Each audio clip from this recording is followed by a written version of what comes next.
Bonsoir à tous, bienvenue dans Bismart, l'émission. Aujourd'hui, je vous propose de retrouver comme chaque mois Arnaud Marion. On va faire un point sur le capitalisme à la française. On a eu plein d'exemples de Vallourec à Carrefour en passant par Veolia, Suez ou encore le groupe Soufflet. Plein d'exemples d'entreprises et plein de cas différents de gestion par le gouvernement. On fera le point là-dessus dans un instant. On parlera également immobilier d'entreprise avec la présidente de Cushman & Wakefield. Elle nous parlera de l'attrait des investisseurs aujourd'hui pour le secteur de la logistique. On comprend bien pourquoi. Et puis, on terminera avec le président de French Bee Air Caraïbes, Marc Rochet, qui viendra nous dire pourquoi CMA CGM jette l'éponge et quels sont ses projets d'avenir. C'est Bismart l'émission, c'est parti. Et pour commencer cette émission, j'ai le plaisir de retrouver comme chaque mois Arnaud Marion. Bonjour. Bonjour Aurélie. Vous êtes fondateur de l'Institut des hautes études en gestion de crise et comme chaque mois, on va parler des crises et des mutations des entreprises. Et aujourd'hui de capitalisme à la française. Qu'est-ce qu'on peut encore appeler capitalisme à la française? Parce qu'il y a eu des exemples que personnellement je trouve assez contradictoires. Alors si vous voulez bien, on va commencer par le cas Vallourec. Vallourec qui est donc industrie lourde, spécialiste des tubes pour le secteur parapétrolier et qui passe sous contrôle de fonds, notamment le fonds Apollo. C'est un hedge fund américain qui a notamment repris Constellium, Verallia ou Latécoère. Est-ce que ça veut dire qu'aujourd'hui, finalement, notre industrie lourde, elle n'intéresse plus que les étrangers? Oui, alors c'est assez intéressant de voir ça parce que finalement, heureusement qu'on a le fonds américain Apollo, qui est quand même aussi un fonds qui investit, qui rachète souvent de la dette et puis qui investit de cette façon. Constellium, il faut rappeler, c'est l'ancien Péchinet. Ouais. Verallia, c'est l'ancien Saint-Gobain. Latécoère, c'est l'entreprise mythique que l'on connaît, bien évidemment. Et puis là, tout d'un coup, Vallourec. Et à chaque fois, ces entreprises, elles ont une caractéristique commune. Ce sont des entreprises très endettées. Donc heureusement qu'on a un fonds comme Apollo, c'est assez ironique de dire ça, un fonds américain pour restructurer l'industrie française parce que ça prouve qu'eux, ils y croient, mais nous, on n'a pas les acteurs équivalents. Alors c'est pour ça que BPI avait créé d'ailleurs Lac d'Argent à l'origine. Oui. Et vous voyez, moi, sur Vallourec, ce qui me choque le plus, c'est que j'ai lu de la part d'un des dirigeants de Vallourec, et j'aurais certainement dit la même chose, je pense que là, c'est vraiment la dernière restructuration. Moi, je ne m'aventurerai pas. On leur laisse quand même plus d'1,5 milliard de dettes. Donc, ces entreprises, pour une entreprise qui perd 700 millions cette année, qui va en perdre encore peut-être 200 millions au minimum en 2021, en fait, il faut les désendetter complètement si on veut les dérisquer, ces entreprises. Mais vous avez mentionné BPI, c'est intéressant parce que justement BPI est présent au capital de Vallourec. Et donc ils avaient une participation, je crois, de l'ordre de 15% qui là est diluée et passe à 2%. C'est ça. Au moment où on a quand même un discours de réindustrialisation de la France. Donc moi, personnellement, j'ai un peu de mal à suivre. En fait, la différence, c'est que l'actionnaire ne pèse, qui est le cas de BPI, ne pèse que peu de choses par rapport aux créanciers. Effectivement, la restructuration de la dette de Vallourec, comme ça s'est passé par exemple sur Europcar, c'est tout simplement l'incorporation au capital de cette dette. Et donc, il y a à peu près 1,3 milliard qui sont incorporés au capital et qui diluent les actionnaires. Alors moi, je ne vais pas critiquer BPI. D'ailleurs, Nicolas Dufour, en toute transparence, a dit l'État a perdu 500 millions et on était très endettés avant la crise. Simplement, le problème, c'est qu'on laisse encore de la dette. Et effectivement, ce sont toujours les créanciers qui gagnent contre les actionnaires, d'où la dilution de BPI France.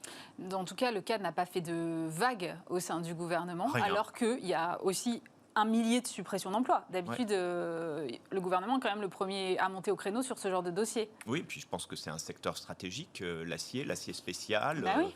Et bien évidemment, et là, on n'a aucune déclaration lyrique. Alors, attention, Apollo sont des gens très bien, qui sont extrêmement performants, qui, en France, ont toujours eu, par rapport au patron d'Apollo sur les activités françaises, qui est Jean-Luc Alavena, ils ont toujours eu cette politique d'être toujours amical et jamais inamical. C'est-à-dire qu'ils n'ont jamais joué le coup de force. D'ailleurs, si vous regardez aussi bien Latécoère que Constellium, que Verallia, Vallourec aujourd'hui, ils sont toujours aux côtés de la BPI. En fait. Donc, c'est un peu leur stratégie. Alors, c'est une stratégie d'influence, c'est aussi une vraie stratégie industrielle. Ils gèrent des centaines de milliards et ils ont les moyens de faire ça. Mais ça ne soulève aucune émotion et aucun statement de la part... Aucune envolée lyrique, vous disiez. Aucune envolée lyrique. Contrairement à un cas où là aussi, on nous a dit que c'était à l'inverse de ce qu'on dit visiblement sur Vallourec. On dit que Carrefour est donc maintenant un secteur stratégique, avec donc cette prise de position de Bruno Le Maire, qui s'est opposé au rachat par Couche-Tard, alors que l'offre était vraiment au tout début. Qu'est-ce que vous pensez de cette prise de position de Bruno Le Maire ? Alors justement, vous venez de le dire, c'est-à-dire qu'il n'avait pas pris connaissance de l'offre, qu'il s'y opposait. Ce qui est quand même assez surprenant. Par ailleurs, donc c'est un peu, je crois que c'est Nicolas Bavrez qui écrivait l'arbitraire s'est substitué à la légalité. Ouais. Et on est exactement là-dedans. Je pense que d'abord Bruno Le Maire fait fi des actionnaires, et puis il y a quand même des actionnaires, c'est pas n'importe qui, c'est la famille Arnault, c'est la famille Moulin, des actionnaires qui pour certains voulaient sortir, notamment la famille Moulin qui est en prise quand même avec des difficultés aux Galeries Lafayette. Tout à fait, ce qui se passe, bien évidemment, et c'est pas leur faire outrage que de le dire, donc ils veulent se recentrer. Alors moi, j'ai différents types de réflexions sur Carrefour. D'abord, je trouve ça choquant qu'avant même que l'offre, on ait pris connaissance de l'offre, qu'on s'y oppose par principe.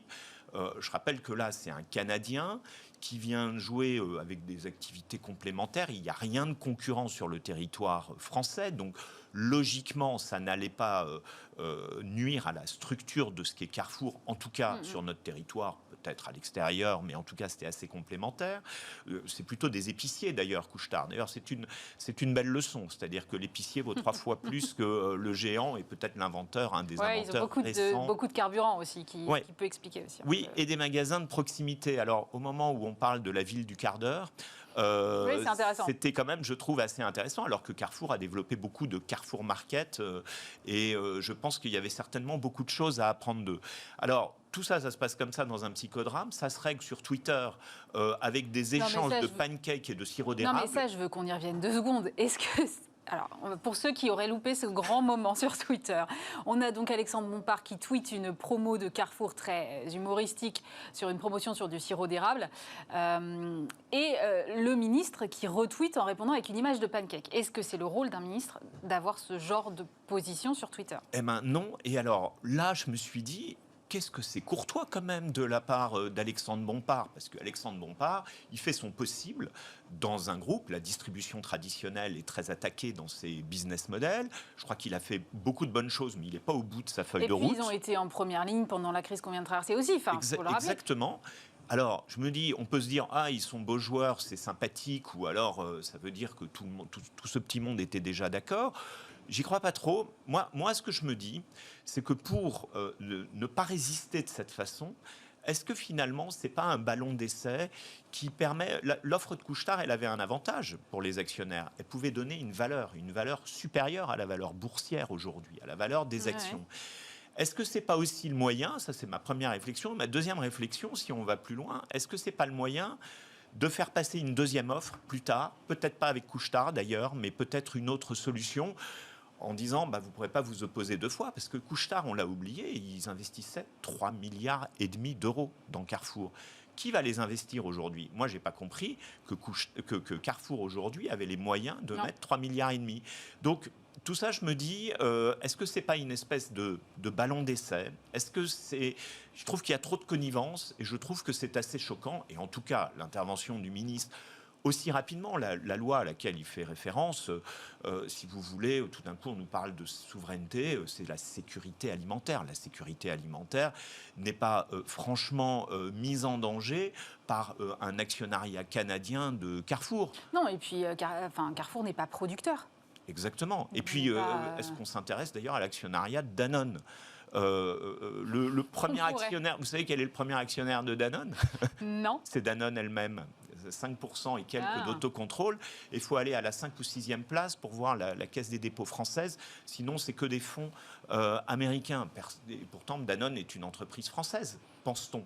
Bon, alors, je pense que la nationalité des actionnaires ne fait pas la nationalité non plus d'une entreprise et de son empreinte territoriale. On a eu beaucoup de remaniements des secteurs stratégiques au cours des 5 dernières années.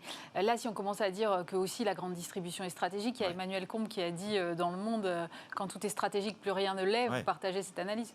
Oui, bien sûr, oui. Et puis, je pense que c'est beaucoup plus sain d'avoir un acteur spécialiste et complémentaire qui vient de l'étranger, c'est pas choquant, qui s'intéresse à Carrefour que de voir les mouvements de concentration qu'on a eu dans la grande distribution. Je vous rappelle que moi, j'ai dirigé Paire de Dupes.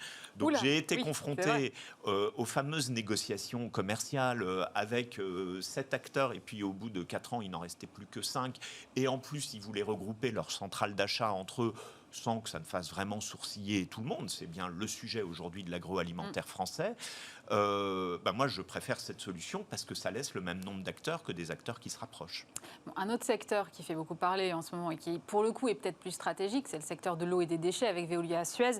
Là aussi, on est dans un truc où le gouvernement prend une position alors qu'il n'est pas non plus actionnaire ni de l'un ni de l'autre. Oui, et puis il prend des positions très dangereuses. D'ailleurs, Bruno Le Maire, sur la chaîne parlementaire, a un peu rétro-pédalé quelques jours après sa sortie, son envolée, là aussi, la main sur le cœur, en disant qu'il allait saisir l'AMF, mais de quel droit on est bien d'accord, on n'a pas le droit de saisir l'AMF. L'AMF s'auto-saisit. Exactement. Et puis l'AMF, elle est, je dirais, saisie à partir du moment où il y a un dépôt d'offres. On a eu aussi cette rocambolesque ordonnance du tribunal de commerce de Nanterre sortie dans la nuit entre la mi-temps d'un match au MPSG et le lendemain matin, sortie à 7h23 alors que l'OPA avait été déposée à 7h. Bon, tout ça confine à une espèce de ridicule, et on oublie juste une des parties prenantes. C'est pas la seule, mais qui est quand même éminemment importante dans le dossier Suez-Veolia, ce sont les actionnaires de chacune des sociétés. Et d'ailleurs, les actionnaires indépendants de Suez sont montés au créneau en disant le gouvernement, et Bruno Le Maire en particulier, n'a pas à se mêler de ce dossier. Oui, on voit pas de quel droit. À la limite, que le gouvernement ait un avis, effectivement, les ministres sont là, ils font de la politique, ils peuvent avoir un avis. Oui, il y a quand même un côté un peu service public avec l'eau et des déchets, ça peut s'entendre. Mais là, je trouve qu'il y a une mauvaise habitude qui est en train d'être prise, qui consiste systématiquement à vouloir prendre un parti. Alors en plus, on fait semblant d'avoir un parti éclairé, et il n'est pas du tout éclairé, surtout quand c'est quelque chose d'illégal. Le vrai sujet, en fait, c'est on voit Suez aujourd'hui qui enlève ses activités eau pour les mettre dans une fondation néerlandaise. Alors là, pour le coup, ça n'a quand même pas suscité beaucoup d'émotions. Ça n'a choqué personne. Ça n'a choqué personne, alors que c'est quand même extrêmement choquant. Aujourd'hui, dire qu'il a une solution et un plan B, et ça, moi, je ne me prononce pas sur qui de Suez ou Veolia est le meilleur ou a raison. Ce n'est pas l'objet du débat. C'est quand même une solution avec des fonds d'investissement. C'est comme pour Vallourec. Que font les fonds au bout d'un moment? Ils font tourner le capital et ils revendent au bout de 2, 3, 4 ans. Donc, ce n'est pas franchement stable, et ce n'est pas ça qui va créer un immense champion mondial de l'eau, des déchets et ce genre de choses. Et puis, surtout, on peut faire ça sans consulter ses actionnaires et sans avoir un board qui représente finalement les actionnaires, à force d'avoir, on en avait déjà parlé ensemble, trop d'administrateurs indépendants. Donc, que Bertrand Camille prenne le risque d'aller devant ses actionnaires pour les interroger sur la stratégie, mais il ne le fait pas. Donc, tout ça, quand même, pose question à un moment, et le fait que le gouvernement s'en mêle. Alors aujourd'hui, on est en train de dire, donc Veolia dépose une OPA, elle n'est pas encore autorisée, homologuée par l'AMF. L'AMF va prendre un ou 2 mois, il va faire son travail, etc. Et là, tout d'un coup, on invente quelque chose de la part des politiques. Il y a eu, j'ai vu ça, un tweet comme ça de l'Assemblée nationale l'autre jour, et repris maintenant par Bruno Le Maire. Faut faire on va nommer des médiateurs. Mais où est-ce que c'est prévu dans le cadre dans le cadre du droit boursier? On ne peut pas juste laisser vivre, les entreprises vivent leur vie, quoi. Oui, et puis quand une ordonnance du tribunal dit on vous demande de ne pas vous déposer une OPA parce que vous en avez l'intention, avec certes des consultations de grands professeurs de droit à l'appui, faites quelques jours avant, comme quoi c'était pas une surprise dans la nuit. Contrairement à ce qu'on voudrait nous faire croire. Contrairement à ce qu'on voudrait, comment dirais-je, nous faire croire. Mais quand on nous dit tout ça, en fait, on est en train carrément de se perdre, parce que pourquoi on interdirait à un actionnaire qui a 29,9% de déposer une OPA, alors que tous les autres actionnaires de la planète auraient le droit de déposer une OPA? À un moment, il faut clarifier le débat sur la liberté qu'a un actionnaire d'une société française. Sinon, on ne va pas attirer des investisseurs du monde entier. Mais c'est ce que j'allais vous dire, c'est qu'il n'y a pas longtemps, on a encore eu Choose France, donc c'est bien joli de dire Choose France d'un côté, et de l'autre côté, de renvoyer cette image, finalement, d'un gouvernement qui ne veut pas que la vie des entreprises se fasse. Oui, et c'est très contradictoire avec le début de ce quinquennat. C'est très contradictoire avec la réforme de la fiscalité qui a donné de la lisibilité. Il y avait Charles-Henri Devigny qui s'exprimait sur Bismart ce midi, qui s'exprimait dans Challenge hier soir justement sur ce sujet. Et je crois que tout ça a été plutôt bien fait. L'attractivité revient. Et là, tout d'un coup, voilà, à 15 jours d'intervalle, 2 dossiers quand même très symboliques dans lesquels le politique se mêle. Mais moi, ce qui me fait peur, c'est les droits des actionnaires. C'est-à-dire que, est-ce qu'on prend le risque d'être actionnaire? Ça signifie que une sorte de pouvoir régalien peut décider de ce qui est bien, pas bien, souverain, de ce qui relève de la sécurité et peut donner son avis ou vouloir s'en mêler. Ça pose problème dans une économie dite libérale. Oui, et puis ça pose problème dans une économie où on essaye sans arrêt de dire qu'il faut que les particuliers aillent financer l'économie réelle, ce qu'ils ne font pas assez. Oui. Et alors, il y a eu quand même un autre dossier qui, là, pour le coup, s'est bien passé. C'est un gros deal dans le milieu des céréales, avec le numéro 1 mondial des céréales Soufflet qui est racheté par la coopérative InVivo. Pourquoi? Alors, ça fait quand même 10 milliards de chiffre d'affaires combiné, hein, si ma mémoire est bonne. Pourquoi, là, ça ne fait aucun bruit?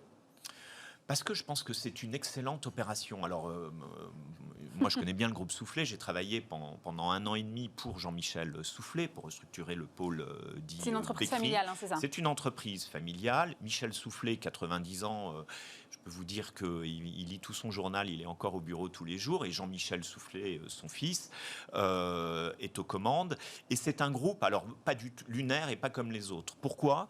Voilà, un groupe qui ne s'est jamais verser de dividendes à ses actionnaires. Ils ont toujours tout remis dans l'entreprise. Vous m'entendez? Ils n'ont jamais versé un dividende. C'est une entreprise qui a combien d'années d'existence?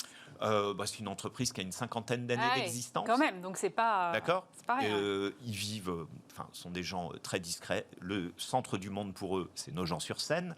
Mais c'est très bien, c'est l'empreinte régionale, l'implantation régionale, c'est tel qu'ils sont.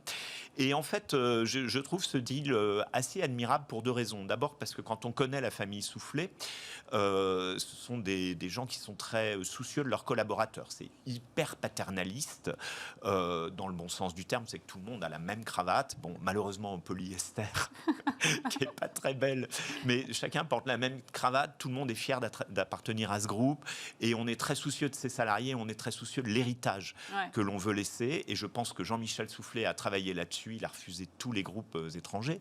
Et d'un autre côté, InVivo, c'est une coopérative de coopératives. Alors moi, je connais bien ce milieu de l'agroalimentaire. J'avais travaillé chez Doux, j'avais vendu Doux avec Didier Calmels à Terrena, qui était une coopérative. Donc je connais bien ce milieu. Et les coopératives, alors elles ont cette particularité par rapport aux entreprises capitalistes de ne pas avoir de rendez-vous patrimonial avec leurs actionnaires. C'est un actionnaire, une voix.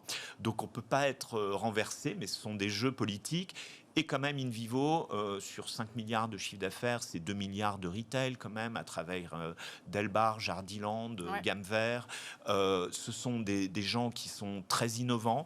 Et surtout, ils ont des activités extrêmement complémentaires. Ils vont faire le numéro 2 de l'agroalimentaire dans ce secteur en Europe, derrière l'allemand BayWa. Et donc tout ça, je pense, est extrêmement intéressant.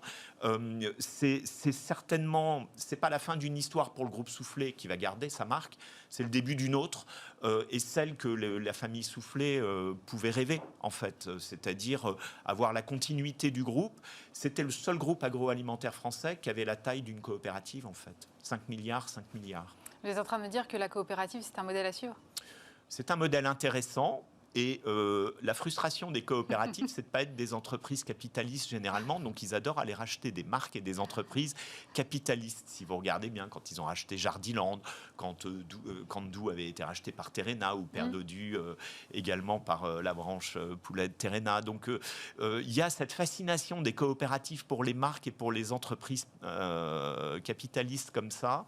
Et donc, Thierry Blandinière, c'est pas n'importe qui, c'est quelqu'un de très influent dans le milieu de l'agroalimentaire, c'est quelqu'un de très constructif, il y a des gens très compétents chez InVivo, on est loin de l'image poussiéreuse que pourraient avoir les coopératives, et c'est, leurs actionnaires, c'est 200 coopératives quand même. Hein. Un dernier cas, rapidement, c'est celui de Rothschild, avec une succession qui passe par les femmes. Moi, ça me fait plaisir, personnellement, mais... Ben voilà. Ben oui, ben là, effectivement, pour vous, c'est le joli mot de la fin. Effectivement, vous savez, la branche Edmond puis Benjamin de Rothschild, on disait, moi j'ai travaillé chez Rothschild quand j'étais plus jeune, et on disait toujours que Benjamin de Rothschild était plus riche que tous ses cousins réunis, ce qui est à peu près le cas. Et effectivement, c'est une fortune qui est assez importante. Ce sont des gens très discrets. Benjamin était quelqu'un d'hors norme, peut-être de complètement inadapté à la vie classique. D'ailleurs, c'est pour ça qu'il voulait même pas diriger sa propre banque. Il préférait le pôle savoir-faire. Et là, c'est un beau symbole. J'avais un point commun avec lui, 4 filles. Et donc, il passe les rênes à son épouse. Et derrière, bien évidemment, ce sont les 4 filles qui sont héritières. Mais attention, Ariane de Rothschild, c'est pas n'importe qui. C'est une ancienne banquière, une ancienne tradeuse qui a été dans les banques américaines, qui sait ce qu'elle veut et qui, en termes de gouvernance, elle n'a rien à apprendre de personne. Elle l'a montré, elle a une main de fer. C'est bien, c'est des femmes compétentes en fait. Une femme extrêmement compétente et qui n'est pas là que parce qu'elle est une femme. Et je trouve ça admirable. Merci beaucoup Arnaud Marion, fondateur de l'Institut des hautes études en gestion de crise. On se retrouve bien sûr le mois prochain, Arnaud. Merci Aurélie.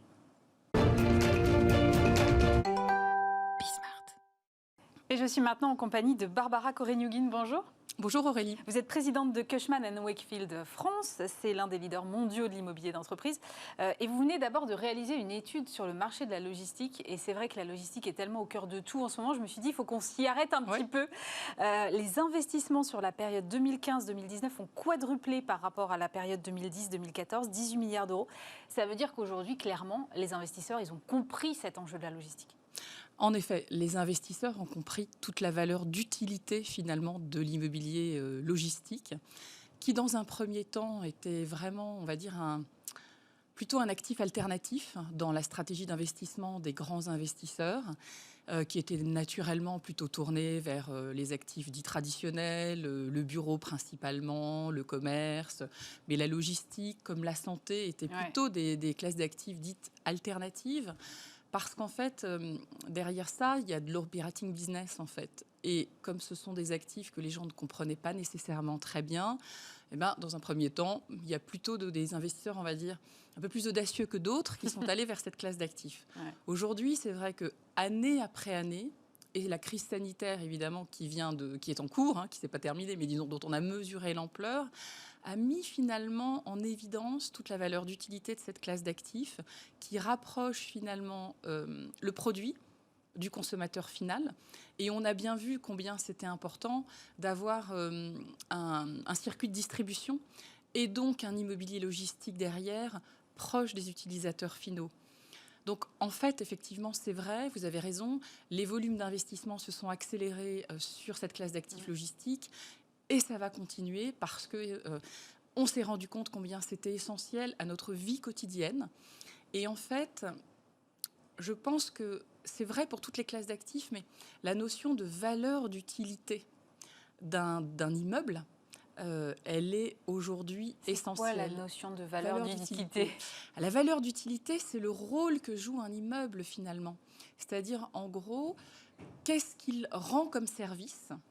Et bien, la logistique, on ne se pose même pas la question de savoir qu'est-ce qu'il rend comme service.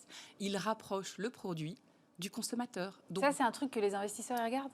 Mais oui. Aujourd'hui, en fait, je pense que de ce que j'entends de nos grands clients avec lesquels nous échangeons tous les jours, tous les investisseurs, que ce soit les compagnies d'assurance, que ce soit les gestionnaires, les asset managers, bref, tous ces clients-là maintenant se posent encore plus que jamais dans leur stratégie d'investissement la question de quel est l'actif dans lequel je dois investir, quel est celui qui sera le plus résilient dans le temps, et donc quel est celui dont la valeur d'utilité sera la moins bousculée dans les années qui viennent.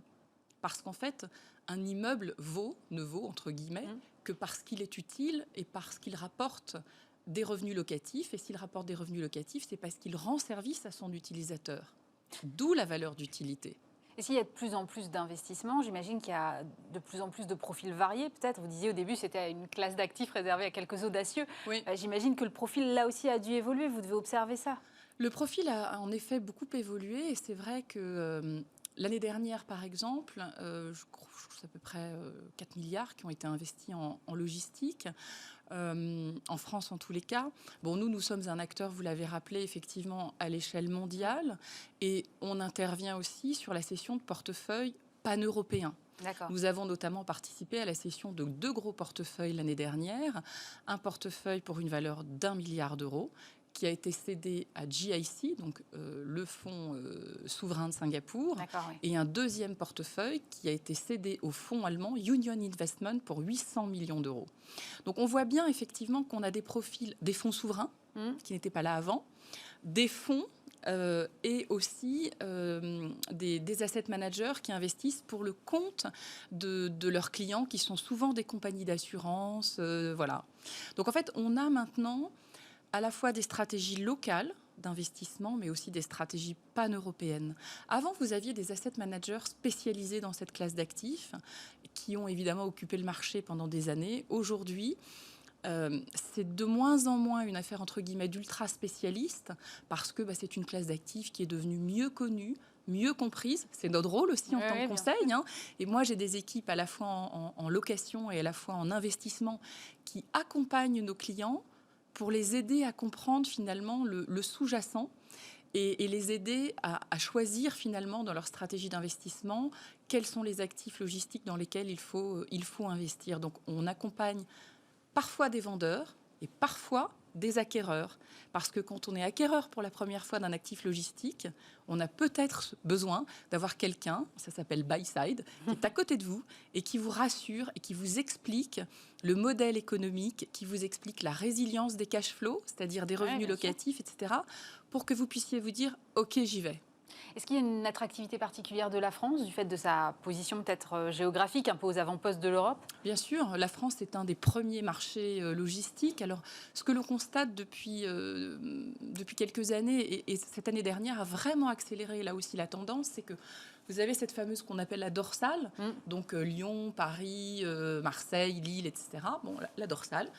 Et en fait, cette crise sanitaire qui fait qu'on a eu besoin de s'approvisionner au plus près de son domicile a finalement accéléré aussi l'émergence de marchés, ou en tous les cas, secondaires, qui étaient peut-être considérés comme secondaires avant, et peut-être pas seulement l'émergence, mais surtout les a rendus plus attractifs, et des investisseurs qui ne se seraient pas intéressés à des actifs logistiques qui n'étaient pas situés sur la dorsale, du fait de la forte compétitivité qu'il y a aujourd'hui sur cette classe d'actifs, s'intéressent aussi à des actifs logistiques qui sont, on va dire, sur les côtés, quoi. Voilà.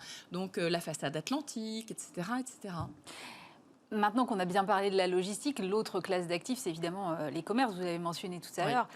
Est-ce que cet attrait pour la logistique se fait un peu au détriment des commerces, puisqu'on voit très bien que le retail souffre particulièrement. Comment est-ce que vous voyez des arbitrages qui se font aujourd'hui ? Alors, très objectivement, pas encore. Le volume d'investissement en commerce l'année dernière est resté stable par rapport aux 5 dernières années, en baisse effectivement par rapport à l'année 2019, mais globalement pour l'instant stable. En fait, ce qui est très particulier, c'est que l'année 2020, avec cette crise sanitaire, a fait que le commerce devient en fait à la fois omnicanal, encore plus, ça a accéléré des tendances déjà à l'œuvre, et omnilivrable. Et en fait, les commerçants qui ont le mieux tiré leur épingle du jeu de cette période ne sont pas que les commerçants qui étaient dits des pure players, c'est-à-dire ceux qui étaient uniquement sur le digital, mais ce sont aussi les commerçants qui ont réussi à avoir une stratégie 360 degrés, c'est-à-dire en gros le point de vente, le web, le click and collect, la livraison à domicile, et à avoir effectivement l'organisation logistique qui allait avec.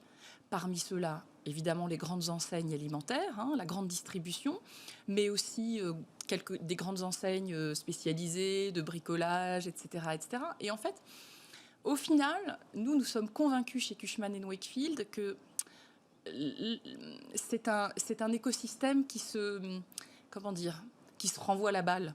Et on voit bien les commerçants, ceux qui étaient tout e-commerce sont aujourd'hui omnicanal, et ceux qui étaient uniquement sur le commerce physique ont été obligés, pour ceux qui ne l'avaient pas encore fait, d'accélérer le digital avec la crise sanitaire. Donc en fait, je ne pense pas que ce soit au détriment sur le long terme de l'immobilier que de commerce, parce que la valeur du commerce, elle reste quand même... ça reste aussi une classe d'actifs extrêmement résiliente. Alors, il est vrai que l'année dernière, du fait des difficultés qu'ont eu les enseignes, ce qui est normal, parce que quand vous êtes fermé pendant des mois, malgré les plans de soutien qui ont été mis en place en France, eh bien, évidemment, vous avez des renégociations de loyers, etc. Vous avez des enseignes, malheureusement, qui ferment rideau. C'est clair, on voit qu'il y a effectivement des boutiques qui sont fermées. Pour autant, nous sommes convaincus et on a vraiment une histoire forte avec le monde du commerce, chez Cushman & Wakefield. On connaît cette classe d'actifs depuis 30 ans, on l'aime, on la travaille, on est à la fois conseil à la location, conseil à l'acquisition, on gère à la fois du commerce de pieds d'immeubles, du commerce de périphérie. Donc, c'est vraiment une classe d'actifs qu'on connaît bien. Et donc, on ne pense pas effectivement que c'est une classe d'actifs qui va dépérir, pas du tout. Évidemment, en ce moment, tout le monde doute un peu, mais quand on réfléchit un peu et qu'on prend du recul par rapport à la situation qui est anormale, il faut vraiment l'admettre, on se dit que le commerce, ça reste quand même une classe d'actifs, là aussi, qui a une valeur d'utilité. Mais justement, vous avez mentionné les commerces périphériques et moi je me suis posé la question de savoir si finalement de cette crise n'allait pas renaître une sorte d'attrait pour les centres-villes parce que petit commerce de proximité, maintenant il y a le click and collect qu'il n'y avait pas forcément avant. Finalement, plutôt que de prendre ma voiture pour aller faire 15-20 km pour aller en périphérie, est-ce que tout ça ne va pas redonner un peu de vie à nos centres-villes? Qu'est-ce que vous pensez, vous? Est-ce que vous avez des signaux faibles sur ce sujet? Alors vous avez raison. En fait... Mais c'est plus compliqué que ça. En fait, vous avez raison. Malheureusement, l'immobilier, c'est plus compliqué que ça en a l'air, en fait. Et le commerce aussi, c'est plus compliqué que ça en a l'air. En fait, il y a des artères de centre-ville qui ont très bien tiré leur épingle du jeu parce qu'en fait, elles avaient la chance d'avoir des enseignes dites essentielles et des commerces dits essentiels qui sont restés ouverts pendant toute la crise sanitaire et qui donc ont créé du flux. Et le commerce, il a besoin de quoi? De trafic, de flux, de gens qui se promènent dans les rues. Et donc, ces commerces dits essentiels ont créé des flux dans certaines artères et ont permis effectivement, dès la réouverture des commerces non essentiels, que ceux-ci profitent des flux qui avaient été générés par les commerces de proximité et les commerces essentiels. Donc, en fait, certaines artères ont très bien tiré leur épingle du jeu de centre-ville. A contrario, d'autres artères de centre-ville qui étaient plutôt... tirées d'une façon générale par les flux liés à la fréquentation touristique, eh bien, elles n'ont pas du tout tiré leur épingle du jeu. Donc, en fait, c'est pas si simple que ça. Il y a centre-ville et centre-ville, et ça dépend finalement de la mixité ou de la typologie des commerces qu'on a dans certaines artères. Et donc, sur la périphérie, en revanche, on a sur observé... la périphérie, là aussi, c'est pareil, en fait. C'est pas si simple. C'est-à-dire qu'en fait, ce qu'on appelle les retail parks, qui sont les centres commerciaux à ciel ouvert, paradoxalement, eux ont très très bien tiré leur épingle du jeu parce que justement, comme ils n'étaient pas fermés, ils ont pu rester ouverts. Pardon, très bien, j'ai compris. On voit l'idée. Et donc en fait, les consommateurs ont pu continuer à venir consommer dans ces centres parce qu'il n'y avait pas de mise en place de restrictions de mesures sanitaires. Donc en fait, certains commerces de périphérie ont très bien tiré leur épingle du jeu parce qu'ils n'étaient pas bloqués réglementairement. A contrario, les grands centres commerciaux, et on le voit bien, ils ont été de nouveau fermés, les grands centres commerciaux fermés, c'est-à-dire avec un toit, j'ai bien compris. eux, ils ont souffert, bien sûr. Mais globalement, quand on regarde les chiffres annoncés par le Procos, c'est la fédération des commerçants. Tout à fait. Les chiffres annoncés par le Procos, c'est moins 18% au global l'année dernière de chiffre d'affaires des commerçants. Ça ne me paraît pas tant que ça. Compte tenu d'une année aussi catastrophique quand même, avec des mois de fermeture, de j'ouvre, je ferme. De stop and go en permanence. De stop and go en permanence. De couvre-feu, etc. C'est pas si catastrophique. Et c'est le Procos qui dit ça. Un autre chiffre qui est intéressant quand même, et là on voit bien que les grands centres commerciaux, ce sont ceux qui ont le plus souffert, moins 28%, et là ce sont les chiffres annoncés par le CNCC, qui est l'organe de représentation des grands bailleurs, d'accord, des foncières, etc. Bien sûr. Donc en fait, il n'y a pas une seule histoire dans le commerce, il n'y a pas une seule histoire centre-ville versus périphérie, il y en a plusieurs, et c'est là où notre métier de conseil, trouve toute sa... Non, mais c'est intéressant, ça veut dire que dans les prochains centres qui pourraient être construits, on va peut-être les penser différemment et plus faire un truc complètement cloisonné. forcément. Oui. Alors, c'était déjà une tendance qui était à l'œuvre. On voulait de la mixité. Environnementale également, j'imagine. Il y avait les enjeux environnementaux, il y a les enjeux de mixité. La ville du quart d'heure, être à un quart d'heure de son bureau, être à un quart d'heure de l'endroit où on consomme, être à un quart d'heure de l'endroit où on a des loisirs, de la culture. Tout ça, en fait, ça accélère les tendances. Le moratoire sur la création de nouvelles surfaces commerciales fait qu'on va nécessairement transformer certains centres commerciaux. Et on voit bien que certaines grandes foncières se sont rapprochées, certains grands groupes de distribution. On a vu dans la presse Altarea, Cogedim, Carrefour, qui font un partenariat pour transformer certains grands pôles de commerce et pour introduire de la mixité à l'intérieur de ces pôles de commerce, pour créer du logement, du bureau, des centres médicaux, enfin que sais-je encore. Donc c'est bien la tendance qui va se poursuivre. Et en effet, on aura aussi les enjeux, évidemment, du réchauffement climatique, les enjeux de la crise sanitaire dont il faudra tenir compte. Ça veut dire qu'effectivement, le modèle du commerce de périphérie, il va bouger aussi, c'est sûr. Vous parliez de la ville du quart d'heure avec évidemment l'immobilier de bureaux. Là aussi, beaucoup de chamboulements. On a beaucoup dit, ça y est, les grandes tours pleines de bureaux, c'est fini, puisque tout le monde est en télétravail et que ça va durer ad vitam aeternam. Je pense que là aussi, vous allez me dire, c'est plus compliqué que ça. Clairement, on ne va pas fermer demain toutes les tours de la Défense. Non. D'abord parce qu'on se rend compte, ça fait 1 an. Déjà. Bientôt 1 an. Nous sommes le 11 février ? Non, 12 ? Oui, 11 mars. Voilà. On est presque à 1 an. Et en fait, finalement, la conclusion ou les conséquences qu'on peut retenir de cette leçon, quand même, c'est la leçon qu'on peut retenir de cette période, c'est nous sommes des animaux sociaux quand même, les êtres humains. Donc on a besoin d'échanger, on a besoin de se retrouver avec nos collègues. On est tellement content quand on travaille sur un projet ensemble. Donc le bureau, ça reste quand même un vecteur d'inclusion sociale. C'est quand même la première des choses, parce qu'au bureau, tout le monde est pareil, ce qui n'est pas le cas sinon. C'est un outil formidable de levier d'engagement des collaborateurs. Les gens ont plaisir à se retrouver, ils sont en manque de tous les échanges informels. Voilà, bien sûr. Donc, l'immeuble de bureau n'est pas mort, loin s'en faut. Pas plus les tours que les immeubles dits, entre guillemets, pardon pour le mot technique, code du travail. L'immeuble de bureau n'est pas mort. Simplement, c'est sûr que là aussi, quand on va revenir de façon durable tous les jours au travail, on va probablement être plus exigeant. Bien sûr qu'on va garder sans doute des habitudes de plus être serrés les uns à côté des autres. Donc ça veut dire qu'au lieu d'avoir 10 mètres carrés par collaborateur ou 8 mètres carrés par collaborateur, comme ça a été le cas parfois, parce qu'on était à outrance vers une tendance à vouloir densifier les plateaux de bureau, on dédensifie les plateaux de bureau pour déjà avoir des espaces de distanciation qui font que s'il y avait d'autres crises sanitaires, on serait prêt. Deuxièmement, on va intégrer dans les immeubles de bureaux tous finalement les services, les lieux de convivialité, surtout de créativité finalement qui nous ont manqué ces 11 derniers mois. Ça veut dire que là aussi, les surfaces qui vont être nécessaires pour ça vont peut-être compenser le fait que le passage au flex office, l'adoption d'un peu plus de télétravail vont faire qu'il y aura moins de surface consommée. On voit bien, nous, aujourd'hui, dans les grandes demandes que nous suivons chez Cushman & Wakefield, en moyenne, on constate que nos grands corporates annoncent plutôt, par rapport à leur demande initiale, une baisse de surface de l'ordre de 15 à 20%. D'accord. D'espaces de bureau, mais qui seront compensés, pour partie, par les espaces de convivialité, de collaboration, etc. Oui, donc pas une baisse de surface globale, alors ? Non, pas tant que ça, en fait. Alors, il y a plusieurs scénarios, évidemment.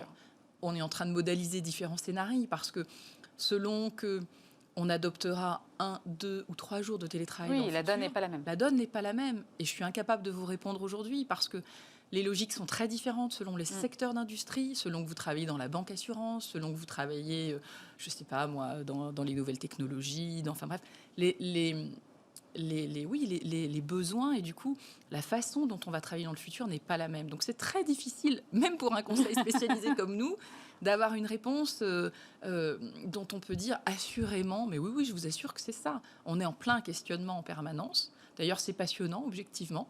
Ça nous oblige à réfléchir. On sait, la seule chose que l'on sait, c'est que dans le futur, il y aura un écosystème mixte de bureaux. Il y aura le présentiel, il y aura le distanciel et il y aura peut-être les tiers-lieux parce que on s'est rendu compte que dans le distanciel, on n'est pas tous égaux. Chez Cushman, on a plein de jeunes collaborateurs.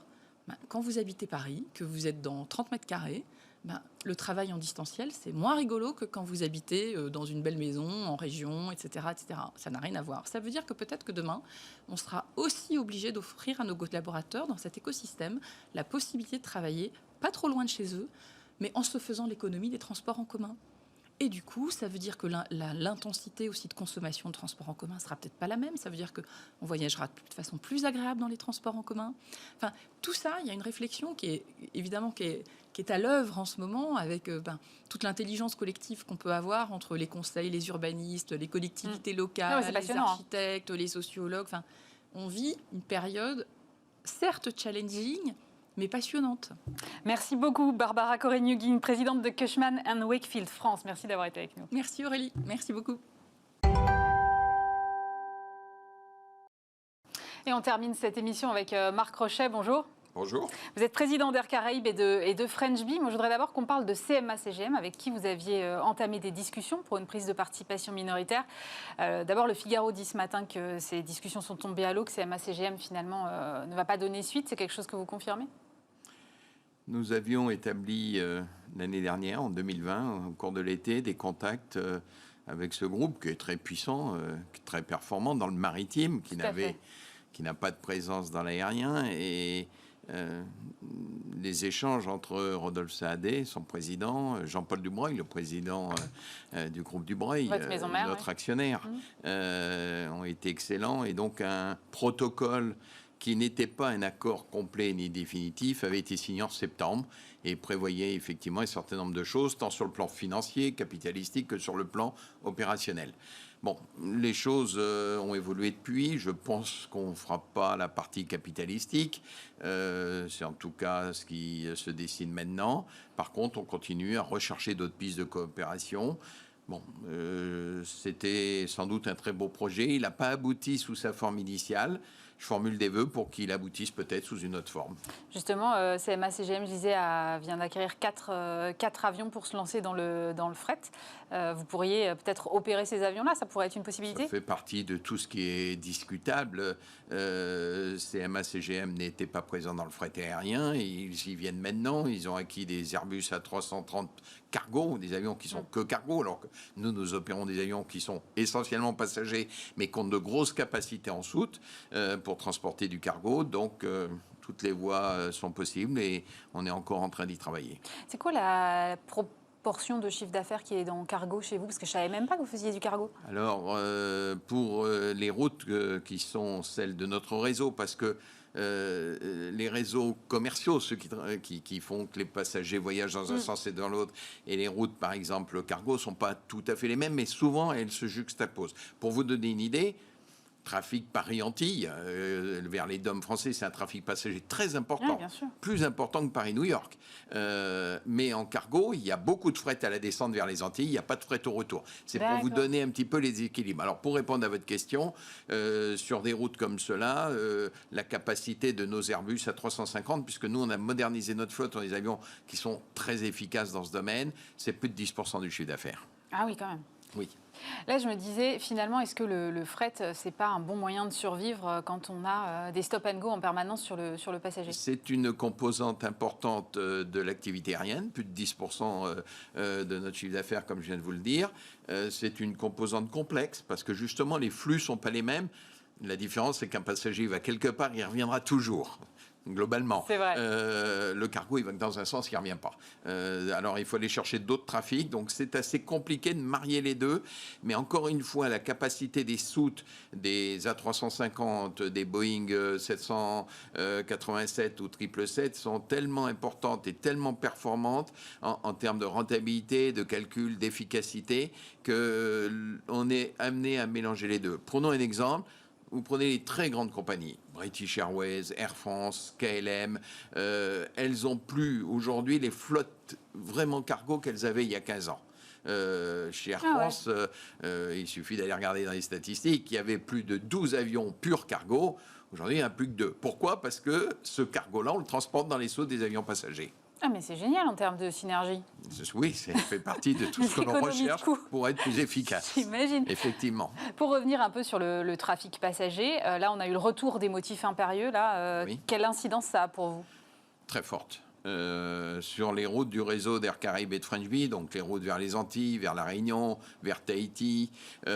Pour vous donner une idée, entre ce que nous avions commencé à enregistrer au mois de janvier, on a une chute de trafic qui est supérieure à 60%, 65%, donc les 2 tiers. Il ne nous reste plus qu'un tiers et c'est encore en train de se réduire. On va probablement tomber à 20%. Donc le trafic aurait été divisé dans la séquence actuelle, qui est la 3e séquence. Il y a eu le premier confinement en avril-mai, le 2e en novembre, qui nous a fait très mal. Et là, on est reparti pour une séquence probablement jusque fin mars, selon les demandes des autorités, où on voit notre trafic passagers, nos clients, ne plus vouloir et ne plus pouvoir se déplacer à cause de toutes ces mesures. On divise le nombre de vols par 5. Et comment vous étiez juste avant ce retour des motifs impérieux? Parce que je me disais que peut-être la fermeture des stations de ski pouvait vous bénéficier. On reporte plus vers le soleil dans ces cas-là? Sur notre réseau, sur notre capacité à convaincre nos clients de nous être fidèles, et encore une fois sur les routes que je vous ai décrites, on avait constaté quelque chose de très important, c'est que ces routes sont très résilientes. Exemple. Confinement en novembre, début décembre, les propos d'ailleurs des gouvernants sont pas très clairs, ils disent peut-être qu'on va laisser les vacances de Noël et tout. Bref, nous on relance toute notre machine, tous nos avions, tous nos personnels le 15 décembre. Et là, on remplit très bien tout de suite. On remplit très bien tout de suite. Pourquoi? Parce qu'on a le trafic de ces régions. Tous les Domiens, tous les Guadeloupéens qui veulent voyager, tous les Martiniquais qui sont en métropole, qui veulent retourner, les familles, les enfants, les étudiants, tous ces échanges. Immédiatement, ils reprennent l'avion. Et du 15 décembre, donc jusqu'à fin janvier, on a eu, ce qui n'était pas le cas vraiment l'été dernier, le retour des touristes. On a eu de très bons trafics sur la République dominicaine, on a eu de très bons trafics sur l'océan Indien, on a eu des demandes assez raisonnables sur Tahiti. Pourquoi? Parce que les gens ont pensé qu'après la crise, il fallait sortir, il fallait respirer, il fallait voyager. Ce qui n'était pas le cas à l'été. L'été, on avait eu essentiellement les trafics dits affinitaires, c'est-à-dire les familles, les domiens, les personnels détachés dans ces régions, les fonctionnaires. On avait eu un peu de tourisme, mais pas beaucoup. Là, ils sont revenus très rapidement. Donc, on forme l'espoir aujourd'hui. Heureusement qu'à la fin de cette crise, disons avril-mai, le trafic va revenir et nous pensons qu'il reviendra très vite. Alors, je disais que vous aviez mis en place vous-même des centres de tests PCR aux aéroports. C'était quelque chose que... Finalement, vous vous êtes dit à un moment, si on veut que les gens viennent, il faut leur donner les conditions de venir et de partir? Oui, on applique les mesures gouvernementales. Cela s'impose à tous les citoyens, cela s'impose à nous, et on est une entreprise citoyenne. Donc, il n'y a pas de raison de discuter des mesures sanitaires qui sont l'objet, vous le savez bien, d'arbitrage complexe entre le scientifique et le politique. Mais une fois que ces mesures sont prises, nous, ce qu'on constate, c'est que pour les clients du transport aérien, souvent, elles sont peu lisibles. Elles sont complexes. Est-ce qu'il faut être test dans un sens, puis dans l'autre? Oui, c'est vrai qu'on a du mal à s'y retrouver. Voilà, vous le dites vous-même. On a du mal à s'y retrouver. Et la deuxième chose, c'est qu'une fois que vous avez traversé ce manque de lisibilité, c'est comment faire. Et donc, dès l'été dernier, nous avions pris notre propre initiative en matière de tests et on avait décidé d'implanter à Orly, sous le terminal 4, un centre de test PCR. Alors, pourquoi PCR ? Parce que déjà à cette époque-là, encore une fois dans un domaine qui n'est pas de notre compétence, on avait consulté, Biogroup en l'occurrence, qui nous avait dit les tests antigéniques, attention à la fiabilité. Donc concentrez-vous sur le PCR, ça c'est fiable. Et on a monté avec Biogroup donc ce centre de test à Orly, qui aujourd'hui est capable de vous donner le résultat en 15 minutes. Alors on prévient beaucoup de nos passagers, de nos clients, même dans la crise encore aujourd'hui. Faites-le avant, prenez vos précautions, essayez de voir toutes les formalités, ayez la fameuse attestation sur l'honneur, comme quoi vous n'avez pas de fièvre, pas tout ceci. Mais en plus, s'il y a défaut de papier ou défaut de test, on est capable de corriger ça très rapidement. Vous pensez qu'il va rester un attrait quand même sur le tourisme, où finalement tous ces tests PCR vont finir par nous dégoûter de prendre l'avion? Alors, je suis convaincu de deux choses. D'abord, oui, moi je reste positif. Je pense qu'on va rebondir même. Et dès que les portes s'ouvriront, elles sont fermées actuellement, soyons clairs. Il y aura une vraie demande. Encore une fois, on l'avait mesuré au moment de Noël et au mois de janvier. Je pense par contre deux choses. C'est qu'il faudra que les mesures prises soient lisibles, simples, compréhensibles par tous. ce qui n'est pas toujours le cas. Et ce n'est pas toujours le cas, qu'elle soit si possible homogène d'un pays à l'autre. En Europe, par exemple, je ne demande pas qu'elles soient les mêmes partout dans le monde, mais au moins qu'en Europe, on est à peu près les mêmes. Et deuxièmement, qu'on aille, je crois que c'était inéluctable, au passeport vaccinal. Oui, c'était la question que j'allais vous poser. Que, in fine, c'est le vaccin qui va probablement essayer de nous aider à sortir de cette crise. Le passeport vaccinal, son authentification, parce qu'aujourd'hui, le problème avec les tests, c'est aussi le nombre de faux qui circulent. Problème non négligeable. Ah oui ? Donc, bien sûr, parce que vous savez, un test PCR, c'est assez facile à imiter pour tous ceux qui sont des geeks de l'informatique moderne. Donc, passeport vaccinal authentifié, par exemple, bien sûr, par tous les systèmes modernes, avec un iPhone qui permet de contrôler le bon coup de tampon et autres. Je pense que ça fait partie des solutions.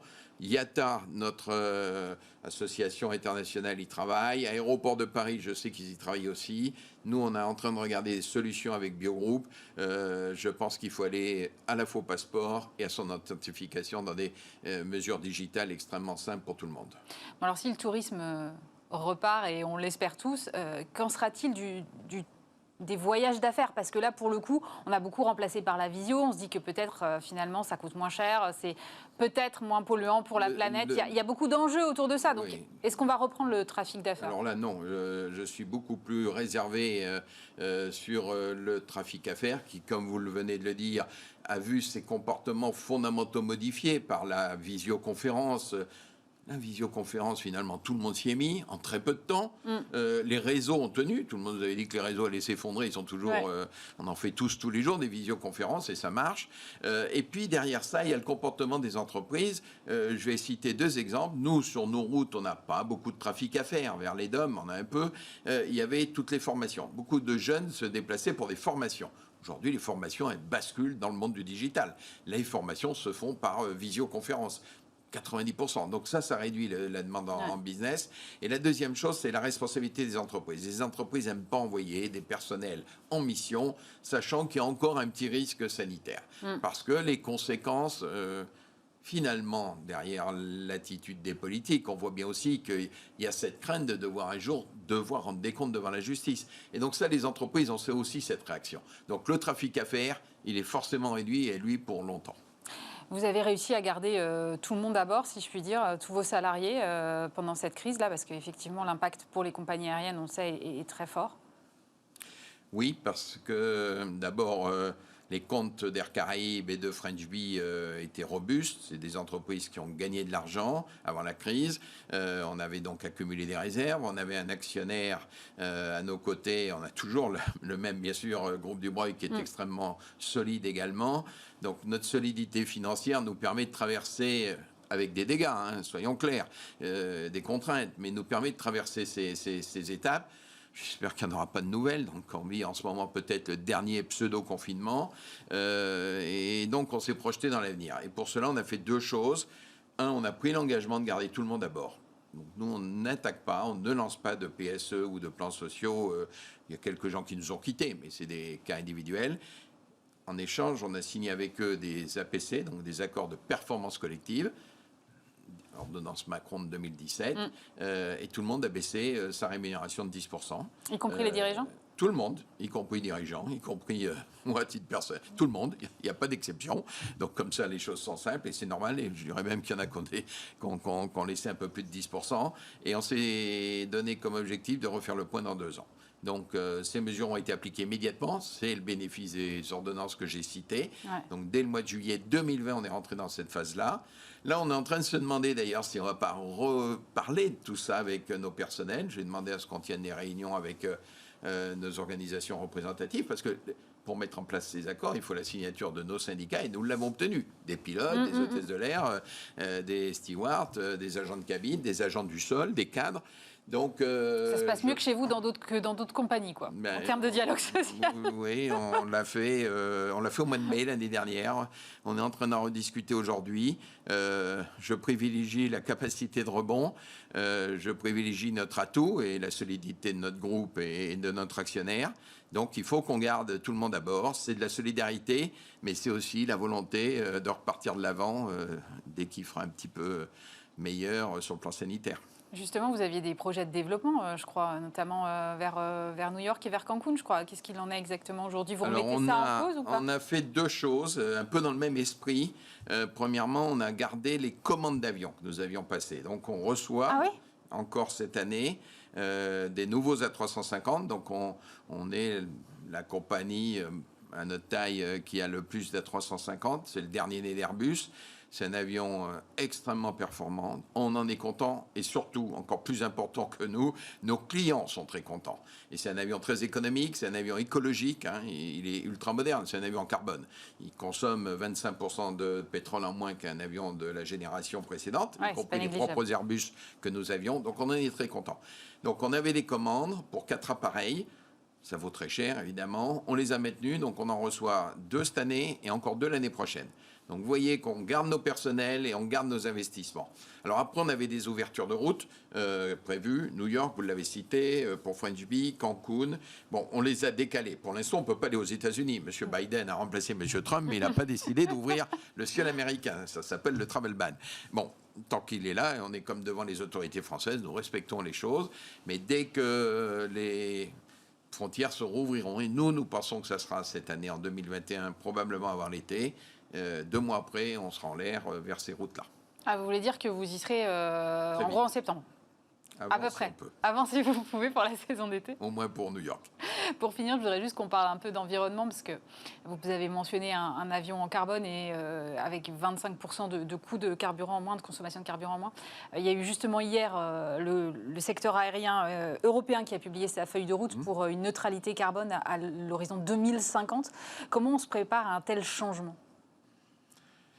Je crois que le transport aérien, vous savez, a connu un essor formidable. Enfin, depuis quelques décennies, vous avez sans doute ce chiffre en tête. Le transport aérien mondial, il double tous les 15 ans.